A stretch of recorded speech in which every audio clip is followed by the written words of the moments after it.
Hey everyone, welcome to ITPK.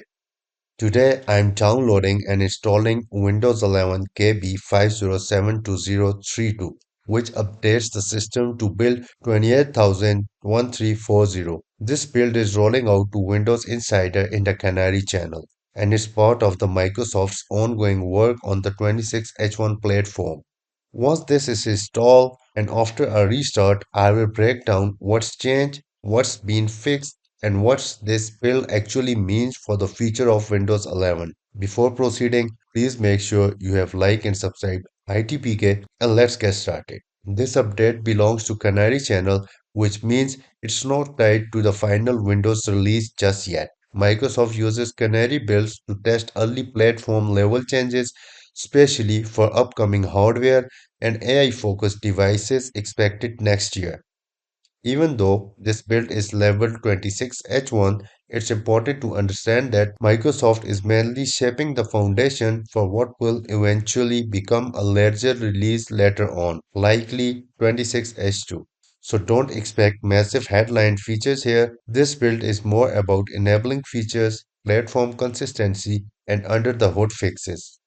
So this 28,1340 build is primarily a security-focused update, but it also enables a small set of improvements that were previously introduced in recent non-security preview updates for Windows 11, 24H2, and 25H2.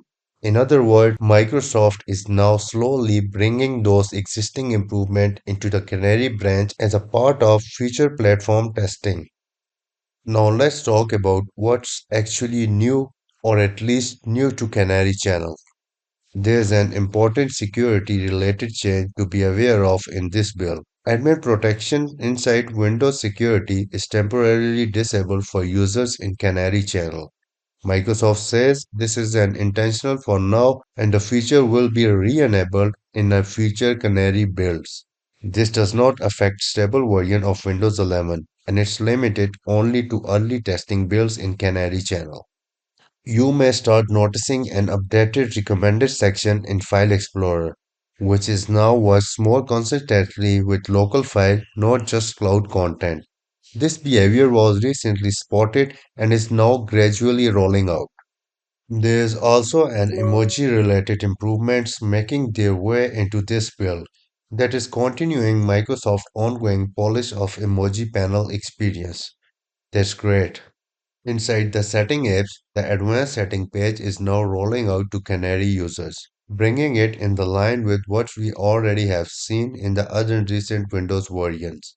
The account sections in the setting has also received a few layout and organization changes compared to earlier Canary build.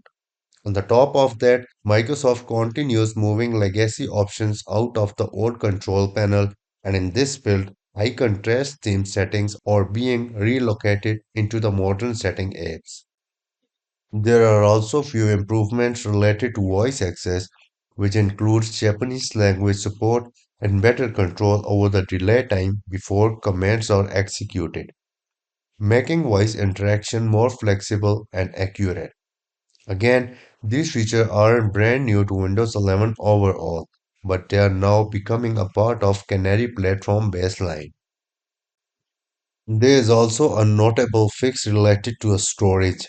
Microsoft addresses an issue that could cause storage spaces to become inaccessible or cause storage spaces direct to fail when creating a new storage cluster.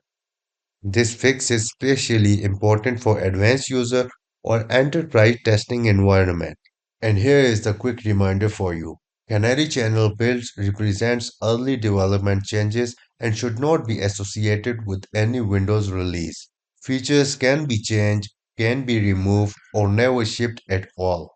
This video is meant for testing the future of Windows, not the daily reliability. So that's the quick look at Windows 11 26H1 build 28000 in the Canary channel. If you enjoy staying up to date with early Windows builds, features, and behind the scene changes, make sure to like the video, subscribe, and turn the notifications so you don't miss the future updates. Thanks for watching ITPK, and I will see you in the next one.